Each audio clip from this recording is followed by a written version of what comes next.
Hello friend, good morning.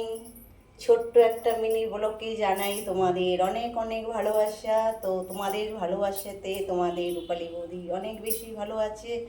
তো তোমরা আমার হ্যাপিলি রূপালী চ্যানেলটাকে নতুন বন্ধু হয়ে থাকলে সাবস্ক্রাইব করে দিও। তো আর বেশি করে যে যেখান থেকে দেখছো আমার ভিডিওটা একটু বেশি করে বন্ধুরা তোমাদের সবার মধ্যে একটু শেয়ার করে দিও। ছোটো একটা মিনি ব্লগেও হলো, সকালবেলা বানিয়ে নিলাম স্পেশাল স্পেশাল করে লেবুন টি।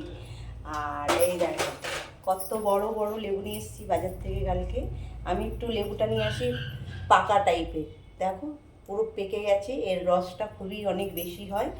আর দেখো এই যে লেবুন টি লেবু দিয়ে বানিয়ে নিলাম। সকালবেলা কাজটা সেরে এখন লেবুন টি খেয়ে চলে যাবো চানে। তো আজকে শনিবারের অনেক অনেক শুভেচ্ছা তোমাদের রইল। তো বন্ধুরা চাটা খেয়ে চলে যাবো চানে। কালকে ফুল এনে রেখেছি, এখন চান টান করে পুজো দেবো, পুজো টুজো করে তারপর চলে আসবো রান্নার দিকে। তো তোমরা সুস্থ থেকো, ভালো থেকো, আর আমার ভিডিওটা একটু বেশি করে তোমরা শেয়ার দিও। তো আমি রূপালী, আমার বাড়ি ব্যারাকপুরে। তো তোমরা কে কোথায় থাকো আমার বন্ধুরা আমাকে একটুখানি কমেন্ট করে জানিও। চলো সঙ্গে থেকো, পাশে থেকো, নতুন ভিডিওর জন্য পাশে থাকা বেল আইকনটা টিপে দিও। সবাইকে রাধে রাধে।